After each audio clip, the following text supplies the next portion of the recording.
Okay, thank you. It's great to be here in Omaha. In fact, I have been here on a number of occasions with my school superintendent as well as my Lieutenant Francisco Romero. I affectionately call him Pancho.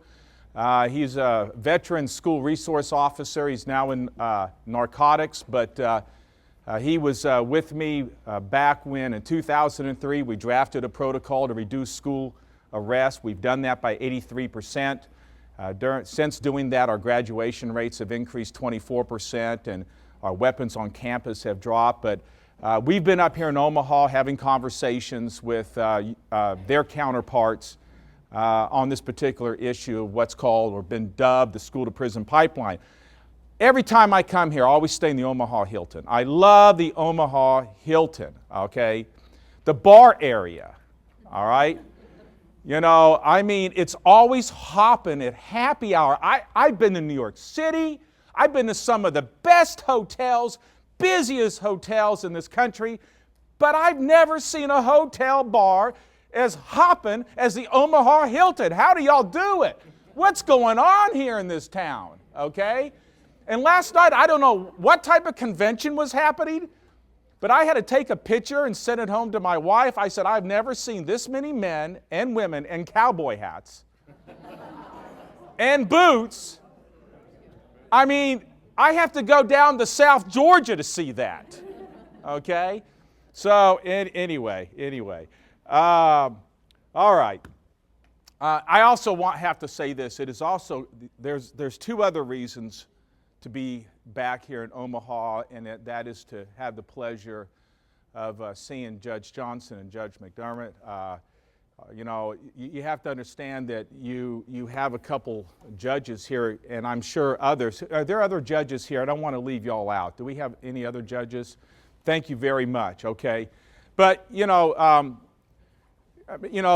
me just say I'm speaking because of my associations through the National Council of Juvenile Family Court Judges.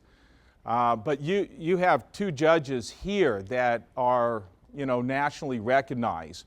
I'm sure everyone knows that Judge Johnson is past president of the National Council of Juvenile Family Court Judges, holds a very esteemed reputation with the National Council. Judge McDermott and I just got elected in Seattle at the most recent conference to the Board of Trustees, okay? And we were both just a moment ago commiserating on that, okay? And asking ourselves or asking each other, what did we get ourselves into, okay? But I just want to call both of those out and what a pleasure it is to be back in Omaha, if for no other reason, just to see these two very fine, distinguished judges and gentlemen.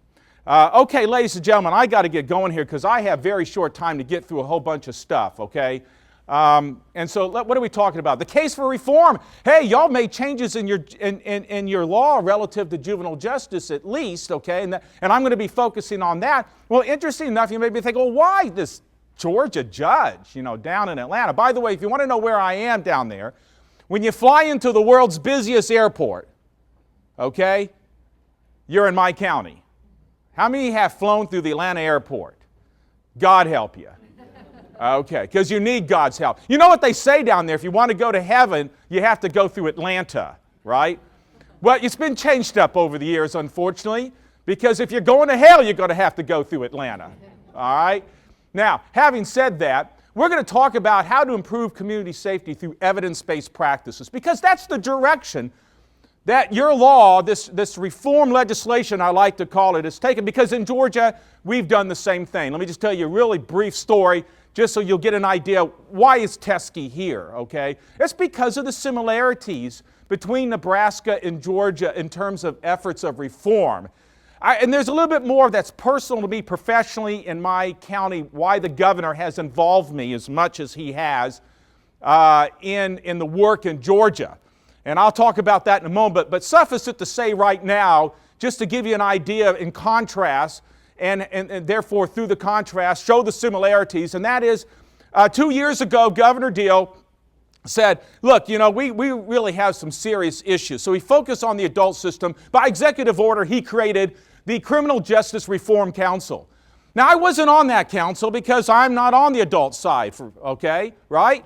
So they did some sweeping reform targeting nonviolent offenders, prohibiting incarceration of nonviolent offenders initially, redirecting costs, and so forth. Well, then, just as that was passing the House and the Senate, it passed both houses unanimously, and I think I want to point something out too. We're talking about legislation passing unanimously that is often seen by many as soft on crime by a Republican-controlled House, a Republican-controlled Senate, and the Manchin is controlled by the Republicans. I mean, we are a Republican in the state of Georgia, and not by any small margin. We're big-time Republican, okay?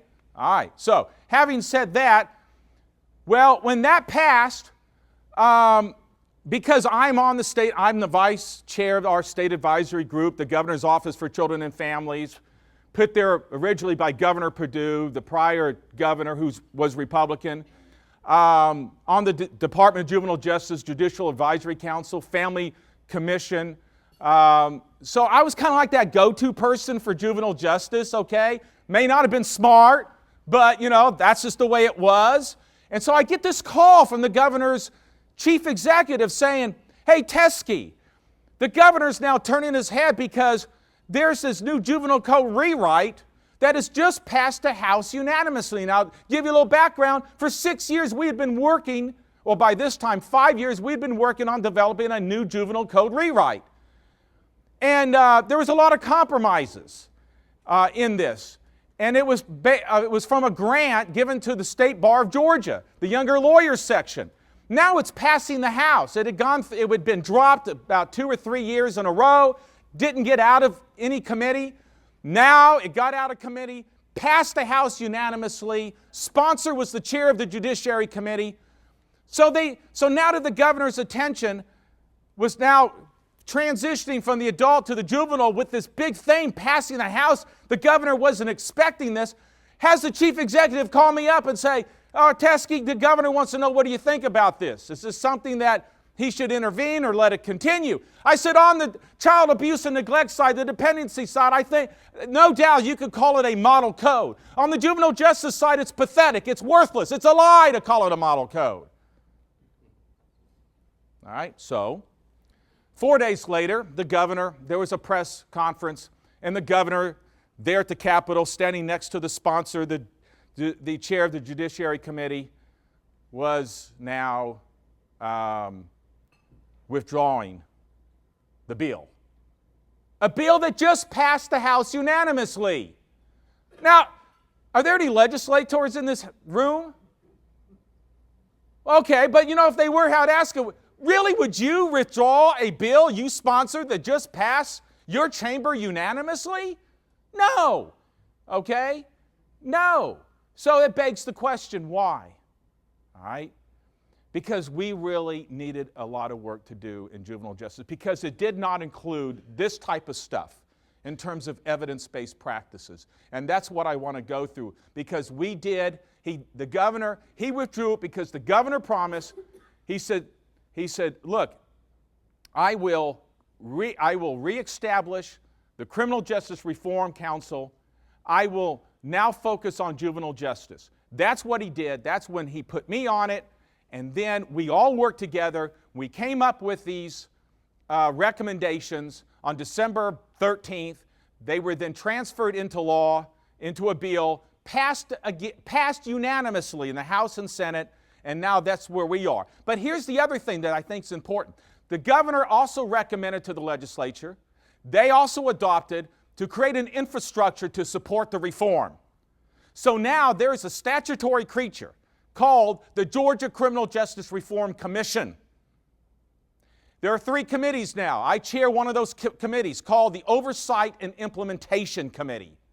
We also have a Juvenile Justice Funding Committee. The point I'm trying to make here is that many times we talk about reform, many times we do reform, and when we do it, we walk away from it once it's done. You can't do that. You have to sustain it. And that requires being dedicated and having an infrastructure. So with that said, why did we do what we did? Why did you do what you did. And it's on this right here, okay? It's what the research tells us. Placement does not lower the likelihood of juvenile reoffending. May in fact increase the likelihood, and I'll give you some stats on that in just a moment.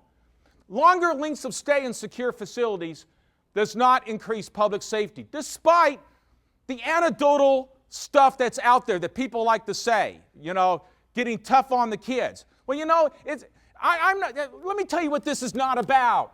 This is not about letting every kid go or never locking up a kid that needs to be locked up. So let's get that off the table now. Please don't walk out of here saying, Teske said he's soft, okay? He just wants to slap him on the wrist and send. No, you know what this is about? It's about smarter community corrections in the juvenile justice world. It's about figuring out which kids scare me versus the ones who just make me mad. I call them the POA kids, the piss off adult kids.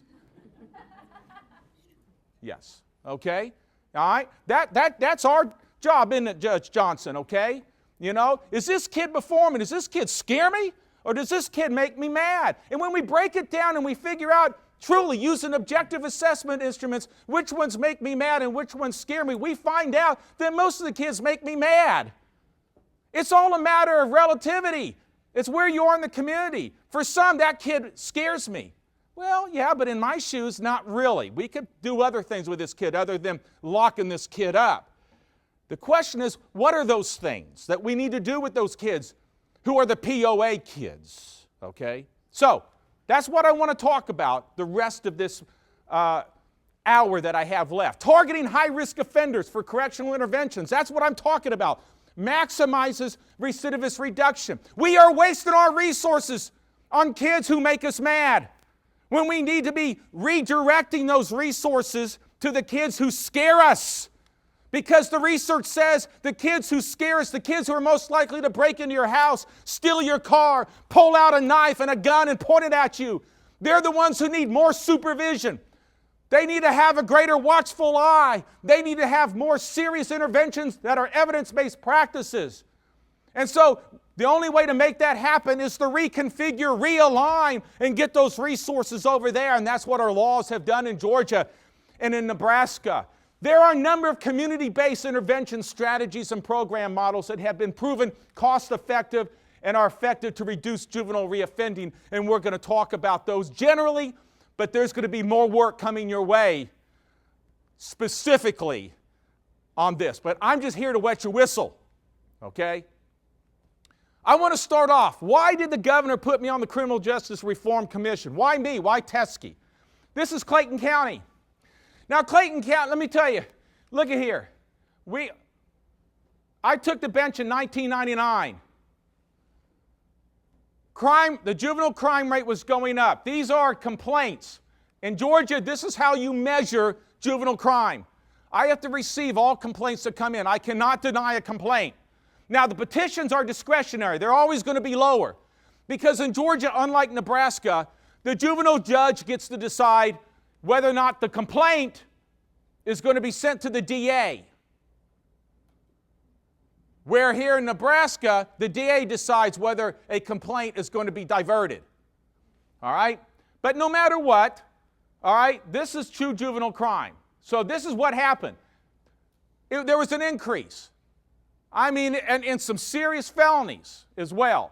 We had right here, we had kids that were dying right here.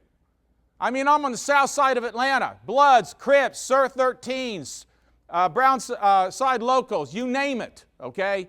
Got a whole litany of them. We had 3 kids killed 3 consecutive weeks in a row by drive-by shootings.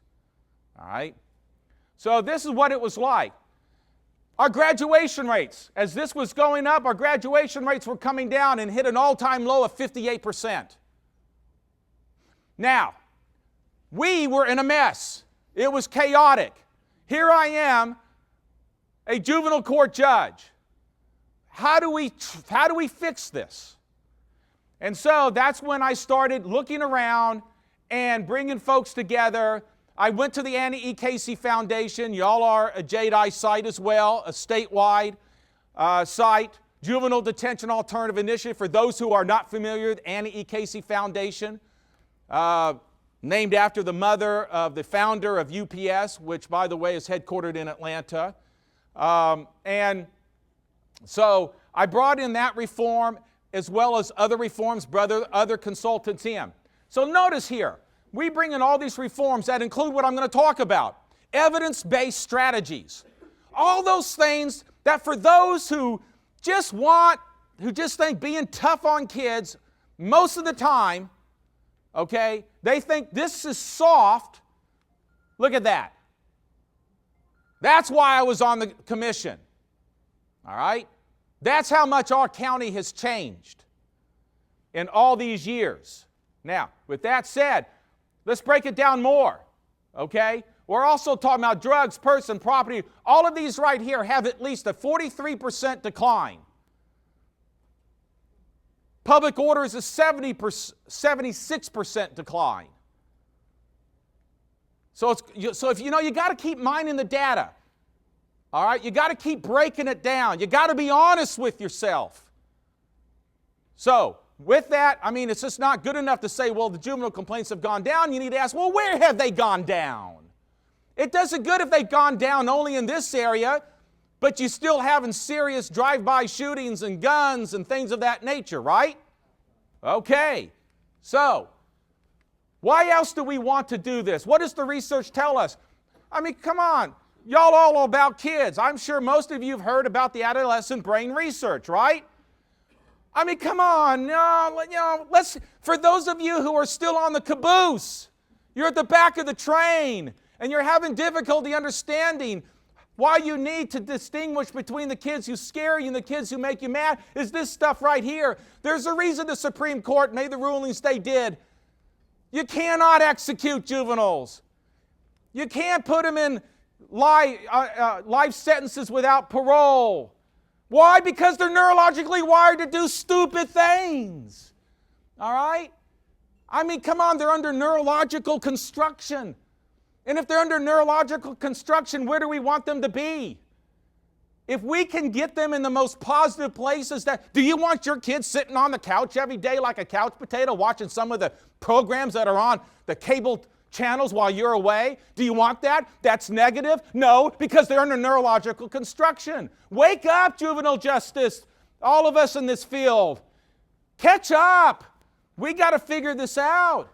So, if this part of the brain, which translates emotion into logic, isn't developed until age 25, come on, all you got to do is go to the spring break, turn on the TV, and all the kids jumping off the 5th floor balcony, and they're not jumping. Well, some of them are jumping. They think they can fly after all the alcohol they've consumed. 18, 19, 20, 21, down in Destin, Florida, Panama City, all right, Daytona Beach, down in my neck of the woods. Imagine what it's like for a 12, 13, 14, 15, 16-year-old. What's wrong with this picture? Take a moment, look at the sign.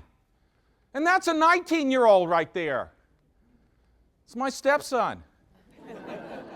That's right. That's right. We were walking along the beach, my wife and I. Engage. He's going to college down there at Savannah State, Marine Science. We're at Tybee Island.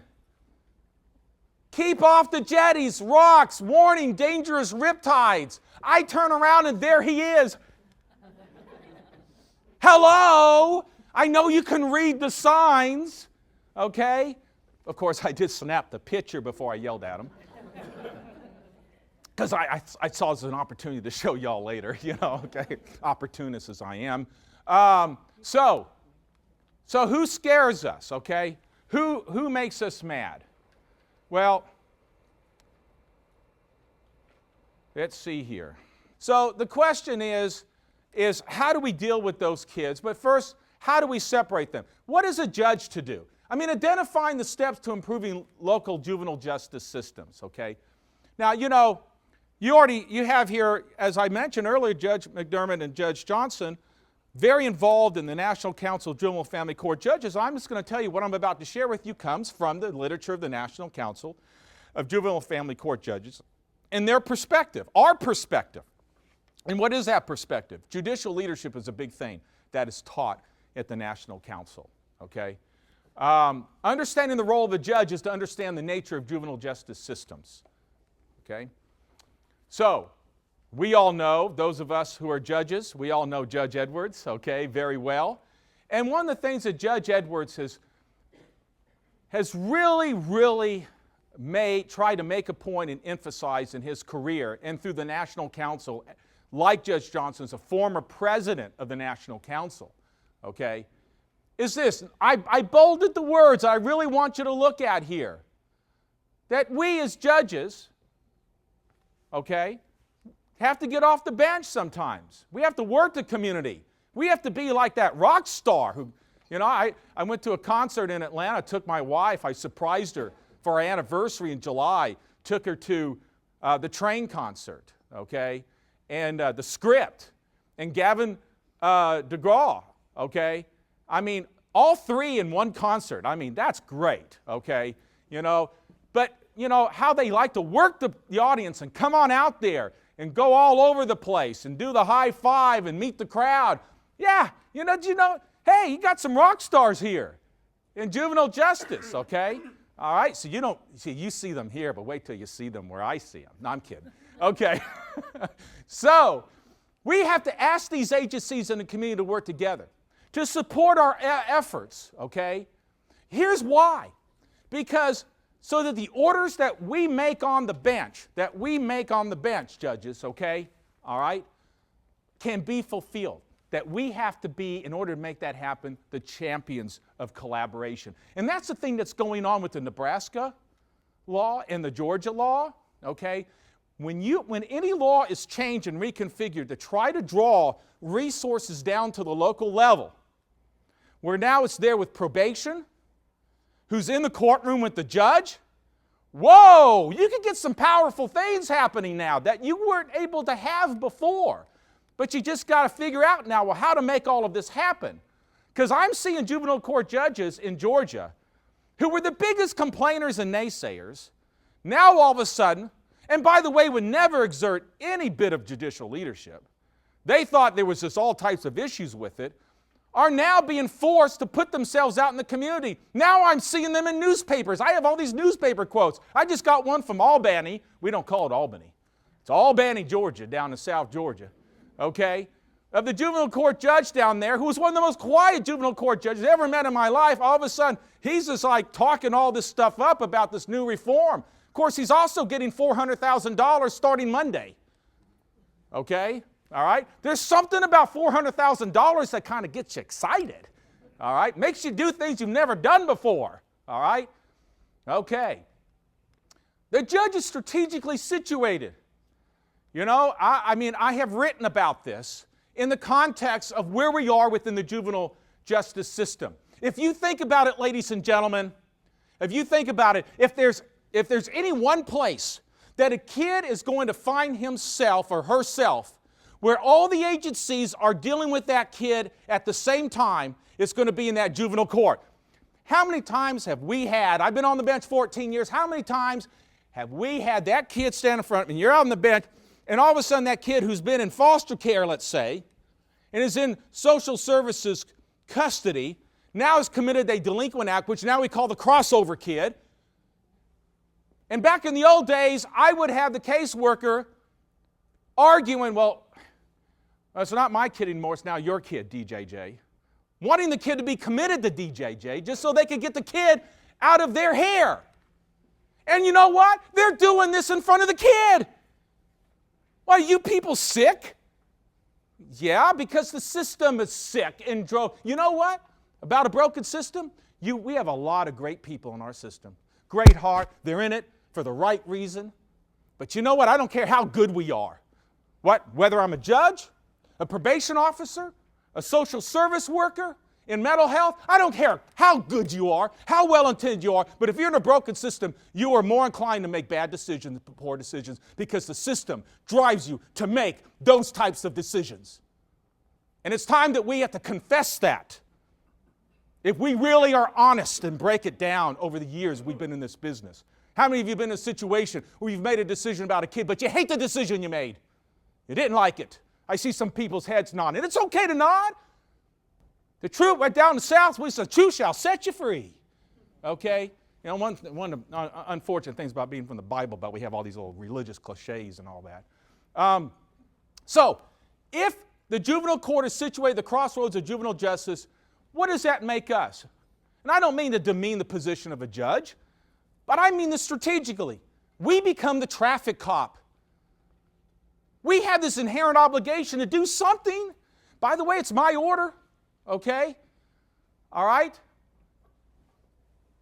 I sign the order. That's my signature on the order. If thy name is on it, right?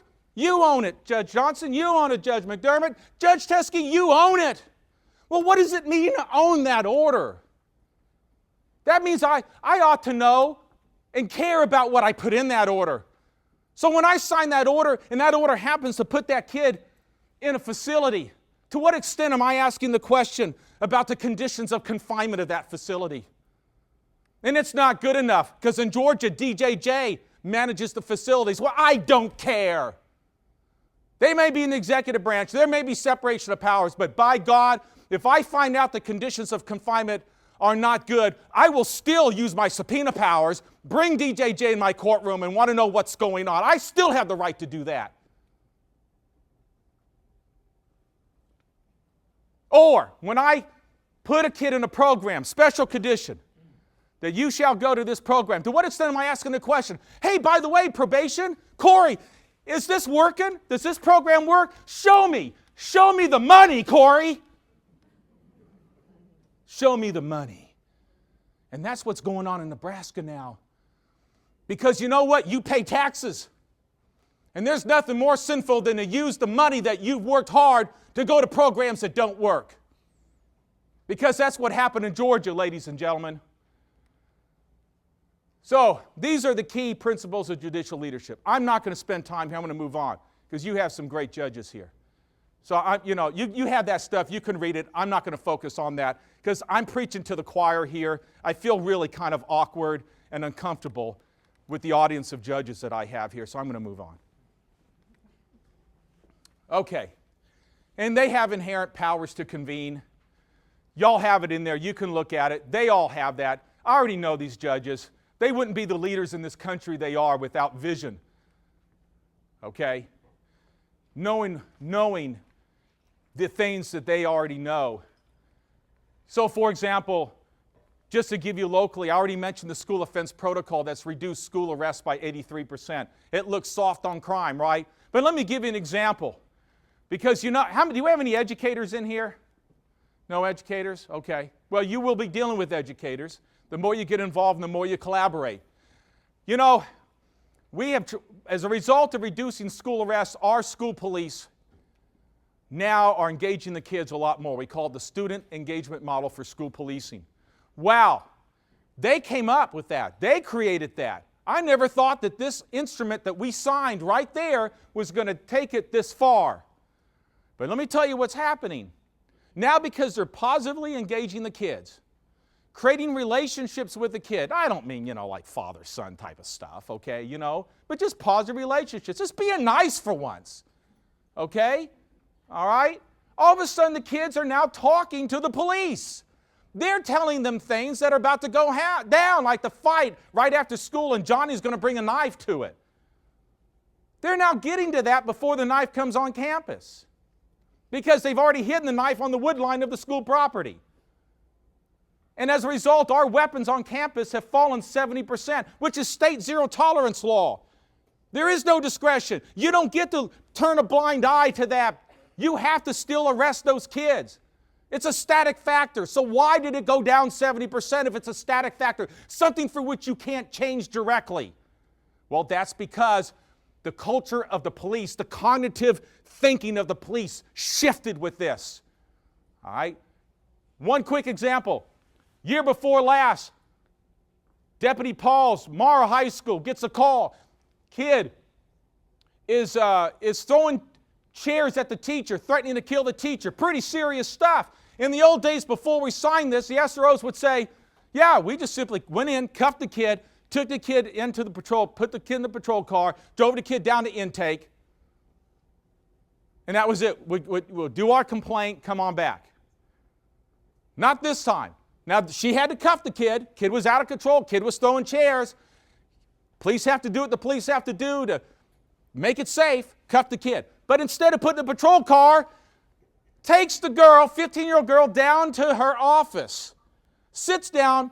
Now our SROs have to go through crisis intervention training. Applies the skills. After about 15 minutes, the kid finally breaks down crying. And in working that crying situation, the girl says, I'm being raped by my mother's living boyfriend every week. Now you take the old days. You know what we would have done? We would have taken a victim of aggravated child molestation, living a miserable life, coming to school every day, and put her in handcuffs, put her in a jail. You want to know what abuse is? That's systemic abuse. You know why? Because the adults in her life didn't have enough common sense and patience and dignity to simply ask one question. Why? Like it's so hard to do that. Because you know what? She pissed us off, the POA kid. And we get defensive. And you know what? We had to start doing a better job of who we put in SRO positions instead of the ones who needed therapy. Yeah! Don't get it. Have no business being there. Specialized training. You know, we specialized train our SWAT team, narcotics and all of them, even the DUI task force. What about the persons who work with our kids? Collect data. What's happening to your kids? This is where we identified the problems that we had and why we had to make the changes. Look, folks, let me break it down for you. What time do I end? What's that? Okay, good. Hey, I'm actually doing better than I did Scottsbluff, Grand Island, and the Capitol, Lincoln. Okay. Look at this. Look at this, folks. Let's start with out-of-home population. Now, in Georgia, we have what's called, because I want to distinguish, you're looking at designated felons. Gee, Teske, what in the world is designated felons? You know, in Georgia, when a judge commits a kid to the state, all right, then DJJ decides placement, right? Is it going to be residential, secure, whatever the case may be. However, back in '94, under then Governor Zell Miller, we came up with this new law called designated felons. And that is, on certain types of felonies, aggravated assault, things of that nature, you know, like use of weapons and all that. You don't have to shoot. It could be just a young girl in a domestic situation gets up mad and picks up a knife and just does this. Is an aggravated assault, right? And is subject to being placed directly in a YDC by a judge. I can place that kid in a secure facility, but the minimum has to be 1 year. The maximum can be 5 years or age 21, whichever first occurs, right? And there's no parole in Georgia. If I say 3 years, the kid's there 3 years. No matter if the kid has done well and can be released, the kid's now being warehoused, all right? Now, to distinguish that, out-of-home population, that's what we call straight commitment, DF commitment. Straight commitment.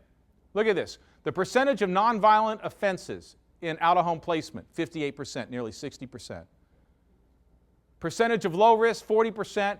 Recidivist rates after 3 years. We're not talking about arrest rates. Hear me now. These are not arrest rates. These are actually adjudication rates. Found guilty beyond a reasonable doubt. 64%. Imagine if we just did arrest rates. How much higher it would be, okay? Get this, YDC population, the designated felons, nearly 40% were non-violent, placed behind razor wire fences. I just call them youth prisons. Forget YDC. They're youth prisons, okay? Look at this, 39% low risk, 65% recidivist rate within 3 years. At a cost of about $91,000 a year to house the kid. Okay, let's see here. Wow. Let's see now. Let's see if I go into Walmart and I want to buy I want to buy something, okay, and there's several manufacturers. Am I going to take my hard-earned money and get the one that that's either on recall? Am I going to get the one that tends to come back within 90 days? You know, okay, all right? No, I'm not going to do that. This is not rocket science. This is called poor investment of your money. Especially when you know the research shows there is other programming for these lower risk kids that you could keep them in the community, keep the community safe, and reduce the recidivist rates. That's being tough on crime, ladies and gentlemen. Let me define tough on crime. It's reducing recidivism. So that means, how do you reduce it? The research tells us. For those who just want to be in denial of the research, I don't know what to say for those few. I don't know if there's any in this room. I don't care. That's not what it's about, okay? You know, but we have to all get on board together to work collaboratively, and it begins with understanding the research and what's going on. Now, let me pass through that. I just do that for visual, you know, the little pie thing. You know, some folks aren't really good with the reading stuff. You know, it's kind of hard to process. I'm one of those. So I put the pie chart up there for myself. Others like the pie, you know, the visual stuff, plus, you know, looks pretty. Here's a big thing right here for us in Georgia. Of all the kids that are out of home, I want to focus out of home. 30-some% of our population is African American in Georgia. But yet, nearly 70% get out of home placement.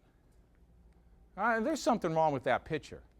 Okay? You know, there's always those folks that say, well, that just means black folks are committing more crimes.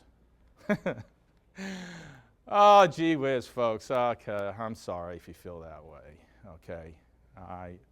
Let me tell you, let's mine the data some more. Did you know, if I were to go back to that slide, did you know that most of the kids who are low risk, out of home placement, are African American? Okay? All right? So in other words, what I'm saying is you have a higher percentage of people of my color, my complexion, that are getting the appropriate placement because of high risk, because of the nature of their crime. All right? And so the system is set up in Georgia, and which is what we're trying to break down, is so that these kids of color, who happen, unfortunately, many of them be in poverty, who don't have access to the resources like the rich white kids do, okay, are the ones that are more inclined to be committed, because the parents are saying, I don't know what to do with my kid. And so we, by default, the judges, who don't have the resources at the local level, just say, well, the only way to get you services is to commit you to the state. You know, on one hand, it makes sense, but it only makes sense because the system is broken. Am I making sense about that? You see what I'm saying? I'm talking about Georgia. I'm not talking about Nebraska. That's y'all's business. Okay? But that's Georgia. It just so happens we're finding a lot of states that are similar to Georgia. Okay? Now, let me fast forward here. Step 3. Remember what I said earlier, and open this up. Target the high-risk offenders. Well, how do you do that? Okay? You know, well, we can do that. We now know that we can predict delinquency in terms of the risk of this kid committing a delinquent act. Take a look, right there, 0. That means these kids scored low. Well, gee whiz, they also had a very low reoffense rate. But now, on the opposite end, these kids scored very high to reoffend. Well, gee whiz, they had a very high recidivist rate. So we can do it. We just have to make sure we do it. Okay? We have to put those systems in place. Hyper-recidivism. When an individual or system responds to an offender using a technique that exacerbates the risk to reoffend, that actually makes them worse. That's hyper-recidivism. Why is this important? This is the segue to helping understand that there is a way okay, to reduce recidivism by targeting high-risk offenders and the kids who make you mad, there are other things we can do with them, but are least intensive, okay, but more strategic for them, all right? Give you an idea. These are just 4 of many studies, okay? Every study after another shows if you take a kid who's low risk and you treat them as if they're high risk, they get worse. We make them worse. It's the labeling theory all over again. If you tell somebody they're bad and you tell it to them long enough, they're going to be bad. Why not? I mean, if you think I'm bad, I might as well be bad. I'm sick and tired of hearing it. Being treated that way. All right? Step 4, identifying the causes of delinquent conduct. Did you know there are 8 causes of delinquent? I kind of broken them down kind of into 6, okay? But there are 8 causes of delinquent conduct. We call them criminogenic needs, okay? Crime-producing needs. The research for years have demonstrated that. How did we get into this research? You know how we got into research? Here's the real quick history. 1975, a guy named Martinson publishes this article that was dubbed "Nothing Works." It ticked off folks in probation, you know, because you know what that article was saying? How many here do probation type stuff? Okay? Yeah, you know what that article said? You're worthless. Yeah, you're worthless. We don't even need you. We would actually do better off and save taxpayers money if we just got rid of you. I don't mean literally, like, you know, take your life away. But your job, okay? Well, you know, so that would make you mad, okay? For a number of reasons, you know, like sir, you having to go home and explain to your wife why you don't have a job and an income anymore. You know, but other than that, okay, there were those in criminology, basically saying all the stuff you're doing, you know, we're wasting our time. But here was the nice thing about Martinson's article. By making those type of accusations and ticking everybody off, everyone got together and figured it out. You know why nothing works? It's because no one's measuring if anything works. There were no studies. There was no data collection out there back in the 70s. That's why going toward the end of the 70s, all of a sudden, you started having data collection going on. Now that's the late 70s. It is now 2013 going on 14. Do you know how much research has been done in this area? You know, when I testified before Congress the first time, a congressman from Virginia, when I got done with my speech and I do that little Q&A thing, okay? Well, Judge Teske, you talked about what works in these community strategies that can reduce intervention, but how do people like us back home in Virginia, how do we figure all this? Sounds like sophisticated, highfalutin stuff. I said, well, Congressman, I don't mean to make fun of you. I mean, you can get my testimony, you can Google it. I don't mean to make fun of you, but all you got to do is Google it. You can do it right now with our technology. Folks with iPads and smartphones and all that. I got them too, so I'm not making fun of you. I do the same thing. Google it. What works community corrections? Woo! You'll get a plethora of stuff. All of a sudden, you read that stuff and you're the smartest correctional person in the world. Okay? Ed LaTessa, the most recent, well, he's been doing it for a long time, University of Cincinnati. You'll get his name, Joan Piticilia, Todd Clear. I mean, I can go on with the list of names. I broke it down. Look at this. Well, let me just start with these. Cognition, attitudes, values, and beliefs. That means, ladies and gentlemen, when we go to measure what causes criminogenic behavior, when we do what's called a needs assessment. In Georgia, by the way, our new law says that before a judge can commit a kid to the state, there must be a predispositional risk needs assessment done now. And if the kid scores low and you commit, you have to put in your order justifying why you overrode the instrument. It's called accountability. It's called accountability. All right? So, Cognition is one of those things in a needs assessment you look to. Attitudes, values, and it's very simple. Do you know, us judges, we do needs assessment all the time. Okay?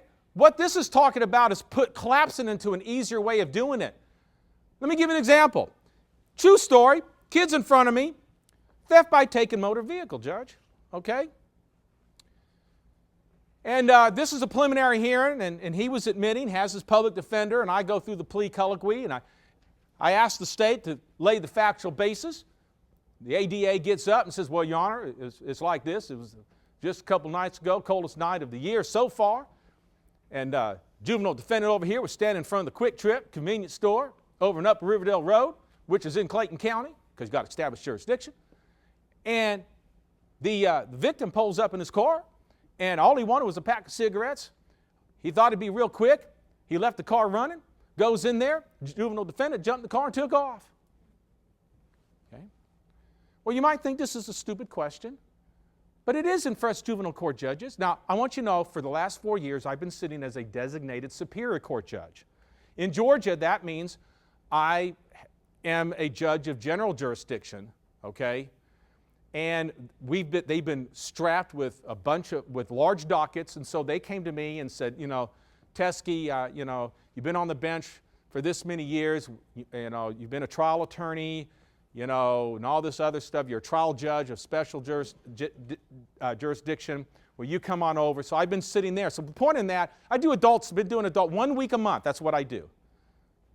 Sit in my court and get to be here, okay? And I love it. And so I changed my hats. So, you know, I wouldn't do this in a plea colloquy with, you know, why did you do that? This is what I asked the kid. What made you think it was okay to take that car? I say, I don't do that in adult court, right? You know, I mean, the whole focus is different, okay? You know, I mean, you know, if you're looking at 1 to 10, you're looking at 1 to 10. I mean, there's not much to that, okay? All right? So I asked the kid, what made you think it was okay to take that car? And this was his answer. The guy shouldn't have left the keys in the car. Folks, we have a cognition problem here. We have an issue around attitudes, values, and beliefs. That is an assessment. I had just assessed the kid and determined he has a cognition problem. Okay? All right? Because you know, you got to be careful. Because, you know, as a judge, you don't want to get into that with a kid, right? You know, you got folks like probation, all that. But I just simply say, okay, mark that one down, okay? You know, kid needs help with cognition. Let's make sure he gets that, okay? Peers. Who is the kid hanging out with? That's another criminogenic need. Are they pro-social, anti-social? If they're high risk, I doubt there's any pro-social, okay? All right? You know, they're going to be the ones they're smoking dope with, they're hanging out with, committing truancy with, okay? All right? Breaking into homes while they're committing truant behavior. School connectedness. Did you know the number 2 greatest buffer against delinquency is school connectedness? Why? Because it goes back to that adolescent brain. Kids are neurologically wired to do stupid things. You want them in positive environments. Schools should be positive environments. Not to say that all schools are positive. That's a whole other issue, because being school connected means, is that school itself engaging in positive ways with the kid so the kid feels good about coming to school? That's a whole other discussion, which I don't have time. All right? Do you know the number 1 protective buffer against delinquency is what? Family function.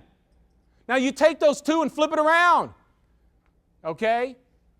If you have a family that is seriously dysfunctional, now you have the number 1 cause of delinquent behavior in that child's life.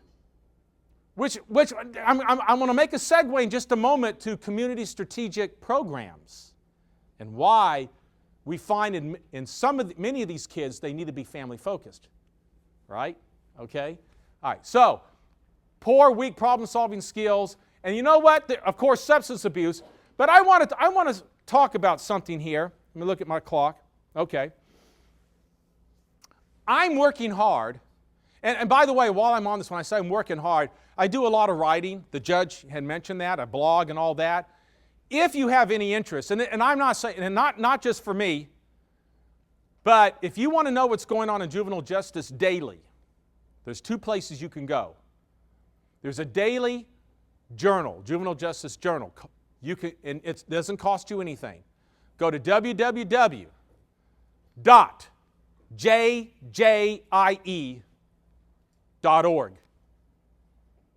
That stands for Juvenile Justice Information Exchange. They own Youth Today out of Washington, D.C. That's the other one.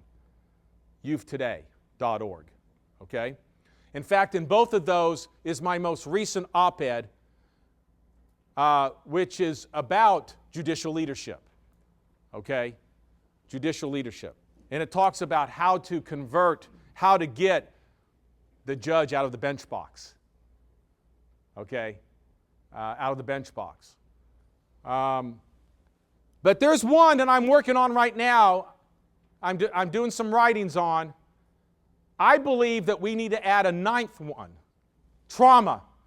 In fact, as Judge McDermott and Johnson will tell you, at the last big annual conference of the National Council in Seattle, the last week in July, it was focused on trauma.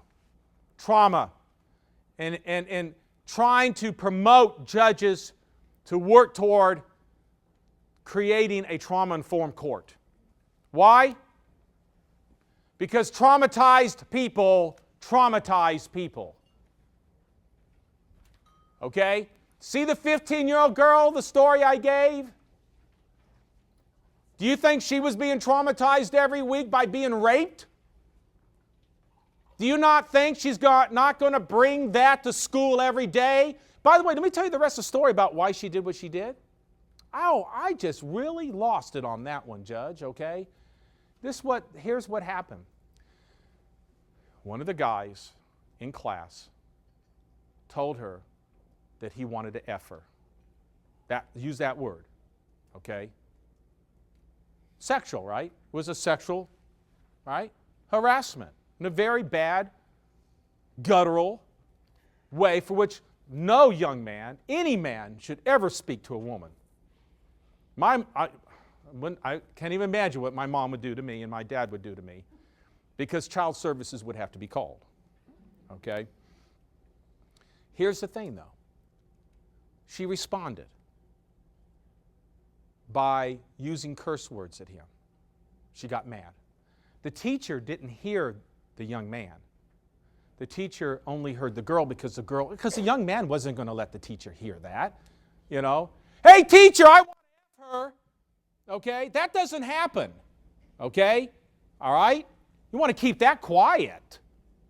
But the girl who's now responding out of emotion because this hurt her, it went to her very gut, her heart, her head, because what's happened to her every week in that house, she bursted out and said bad things to this, responding to him. So when the teacher heard it, and this is not blaming the teacher, it wasn't the teacher's fault.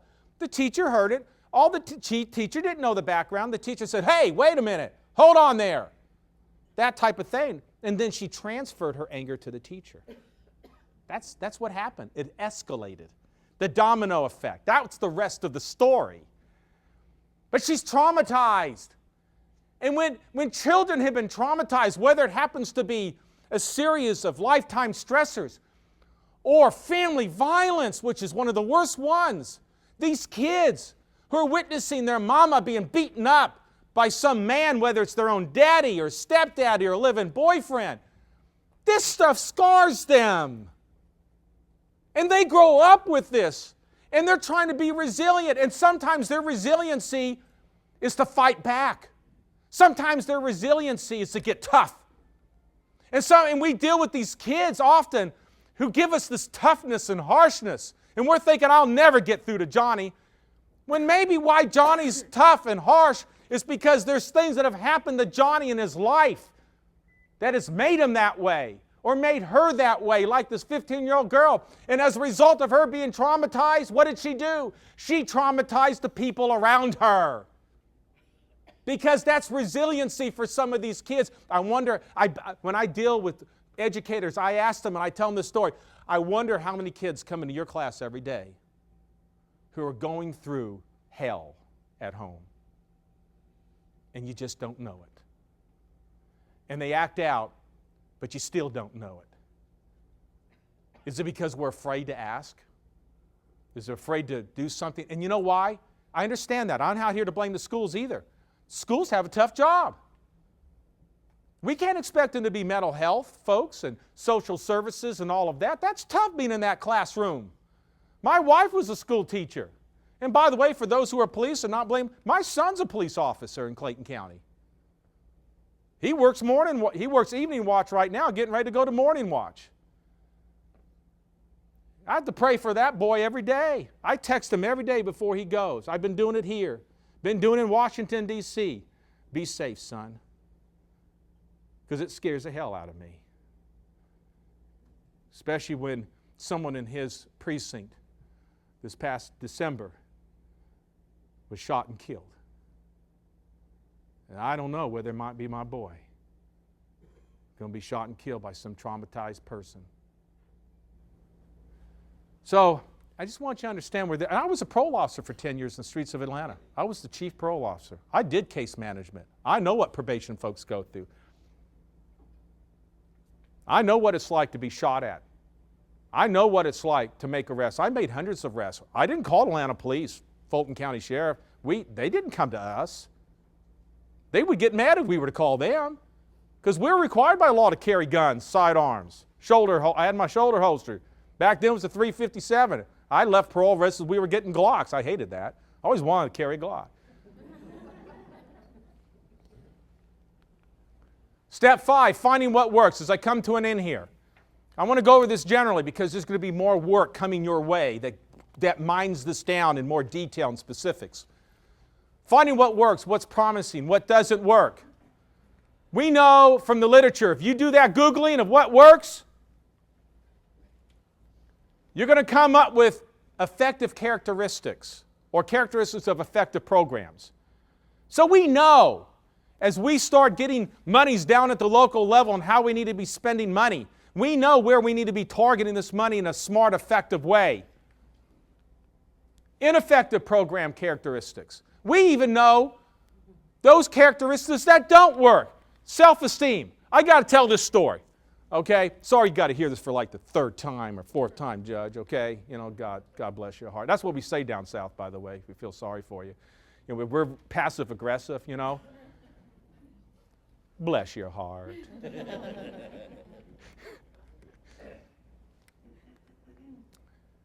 Self-esteem. Ed Latessa, I mentioned him earlier, shared this story. So he does a lot of work for the Department of Corrections. They contract him to come in because of his research. And so he goes in to help collect data and conduct studies on their programming in probation as well as in the institution. Anyway, he has a story of a counselor. A counselor told him this, okay? And this is why self-esteem work. Now, I got to qualify this, please. And thank you, I'm glad this is being videotaped.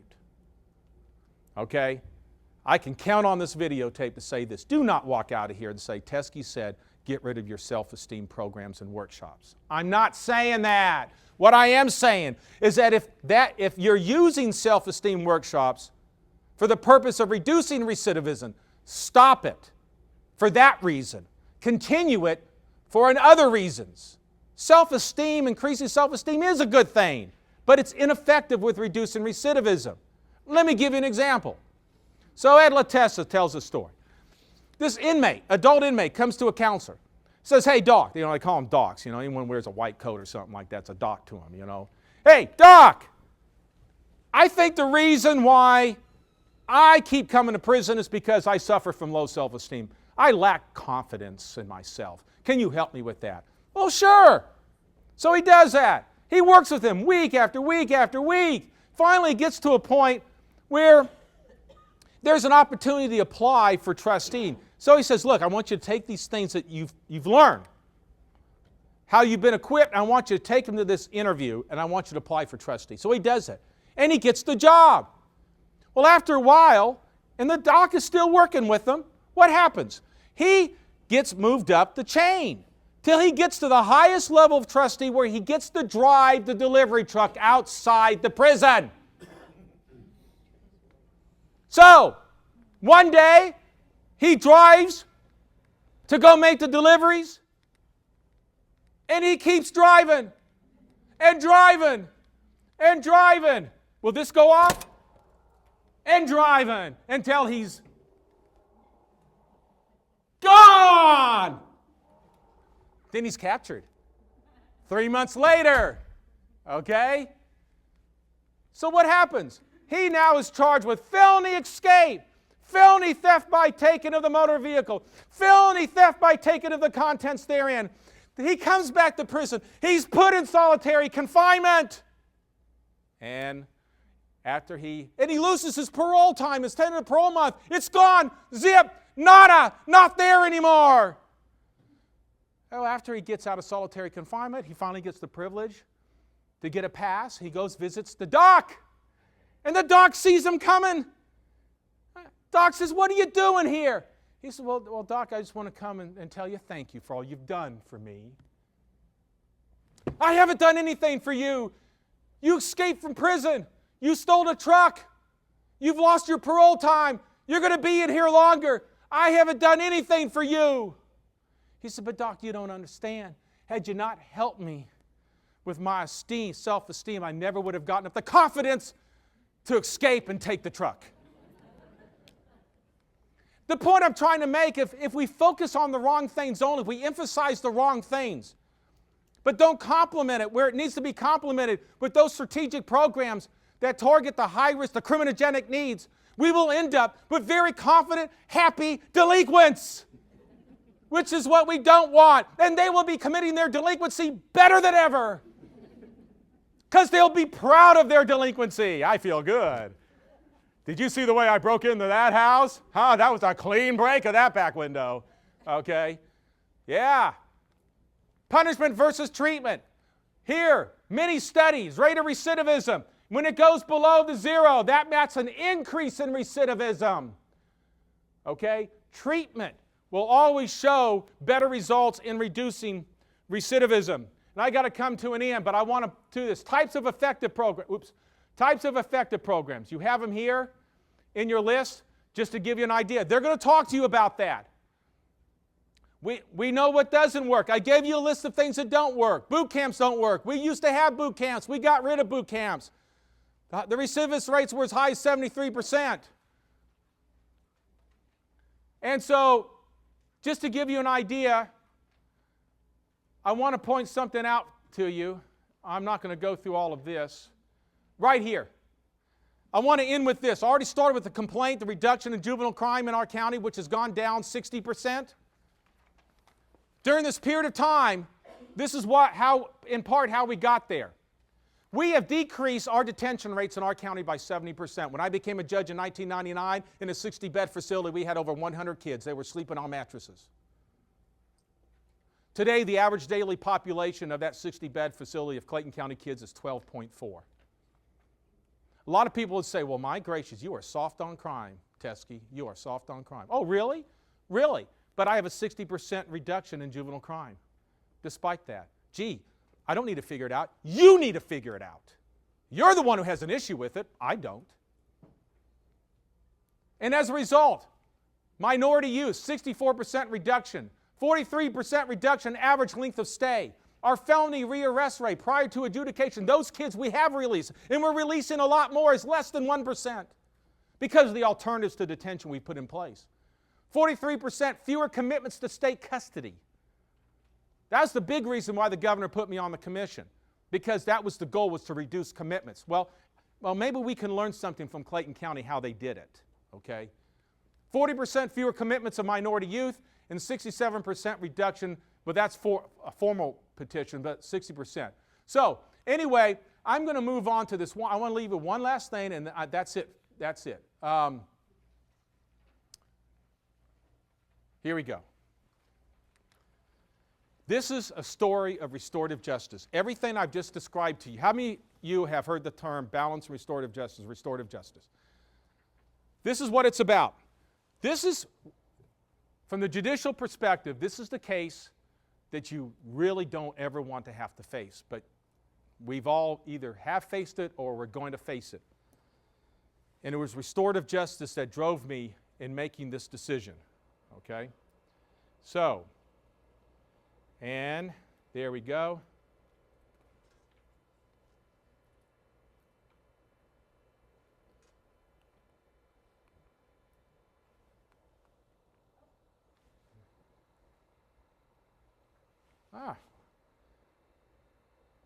Well, folks, it looks like we're... Do you know how you did it last time? She has this magic. Melissa has this magic, by the way, okay? Yeah, usually that little thing pops up. Yeah. Oh, well, let me just quickly tell the story and bring it to... Pull up the other one. I've got your old one. You want to try that? Yeah, we could try that. We can try that. Let me just give you, while she's doing that, let me give you a little background, okay? This was aired on CBS Evening News. Scott Pelley, okay? My wife laughs because Scott Pelley started it before he turned it over to Chip Reed, okay, correspondent. Referred to me as having the wisdom of Solomon, so my wife now calls me Solly. She laughed when she heard that. I mean, she knows how to bring things to true reality. Wives do, okay, for us guys. But this was a young lady was arrested for involuntary manslaughter. She was subject to prison, and the reason for that was because she was 16 years old, working at a daycare, and while she was working, her assignment was when the kids got off the van, she had to check them off to check that they got off the van. Unfortunately, 2-year-old Jasmine, though she was checked off, was not taken off the van, was still in her car seat on a hot summer day in July in Jonesboro, Georgia. And they took the kids in for a nap, and when they went to wake the kids up, did a head count, they were missing Jasmine. And they went out to the car, and there was Jasmine not breathing. She was dead. This young lady and 2 adults were arrested. She came before me. The parents, the Greens, wonderful people. During the disposition, I was warned that the Greens wanted her to go to prison. Let me tell you something about Jasmine, the 16-year-old. She had already put her applications in to college. She was an honor roll student, practically straight A's. Scored high on the SAT. She was on the road to success. She was on the road to success. And I was told, in a pretrial conference, that just be careful, Judge. The Greens, we don't know what you're going to do, but the Greens want her to go to prison. So went through. Mr. Green was the one to speak, and he was so eloquent. But there was one thing he said. Don't even worry about it. It's okay. Are you sure? Yeah, I'm fine. Don't you worry about it. It's okay. You are. This young lady is really great at what she does. It's not her fault. It's the way it's embedded in there. But what happened is that Mr. Green, during his eloquent presentation, he said this to me. He asked a question. He said, "Judge, who is going to remember my child?" And wow, I'm going to tell you something. That struck me. It was right there. It hit me. That's a good point. So when I got done with with hearing from everybody, the state, the defender, the Greens, the probation officer, I said this. I said, "Mr. Green," after I thanked him, and this and that, I said, "But you know what, Mr. Green, I'm going to tell you something. See this reporter right here from the Atlanta Journal-Constitution, Tammy Joyner? She's going to go and interview you outside. And she's going to ask you this question. What do you think about Judge Teske's decision to put her in prison?" And you're going to say, "Justice has been done." And she's going to print the story the next day in the Atlanta Journal-Constitution. But after that, no one's ever going to remember your daughter. Jasmine will be in prison and no one's going to remember your daughter. But you know what, Mr. Green? You made a good point. Who's going to remember my daughter? So I'm going to tell you something, sir. I promise you we're going to remember your daughter in this community forever. And who's going to help us do it is Jasmine. But I can't do it. She can't do it if she goes to prison.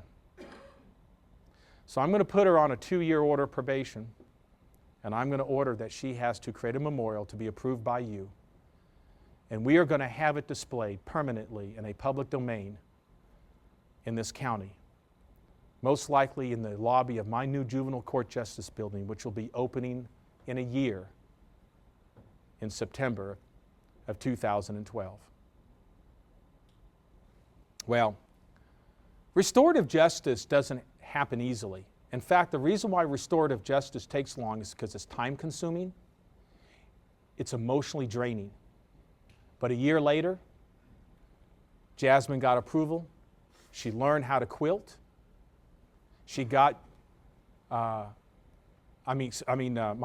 is her name. She got Jasmine's favorite colors from the parents. She quilted a, large quilt. And CBS Evening News came down, and for the first time, the parents who wanted to meet with Maisha to tell her they hold no grudges, because they've been working this past year with these issues. Maisha comes in and presents the quilt to these parents. And I'm going to tell you something, there was no dry eye as they talked about this young 2-year-old Jasmine and remembered her. Now that quilt is in our juvenile court building in the lobby when you walk in, with big 8x20 pictures of little Jasmine, and inscripted in the walls the story of restorative justice, of how we can take something bad and we can make it good the best we can. You see, ladies and gentlemen, us judges, we need help. We need your help. We all need to work together. I took a risk when I did that. That story could have gone a different way. And maybe I wouldn't be here as a sitting judge right now. I would have lost my job. But you know what? Jasmine was on the road to success.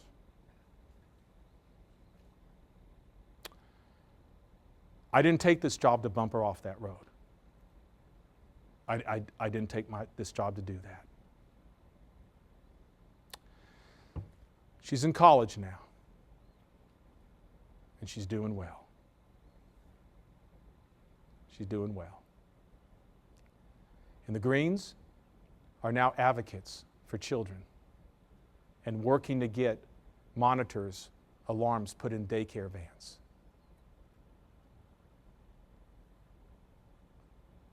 I love this job. I love it. Because the difference that me or any one of you can make in the life of just one child. And sometimes what we face is so tough. I mean, tough enough that I knew the risk that I took when I made that decision. But I'm going to tell you something, folks. I'd rather lose my job than hurt that girl. God bless.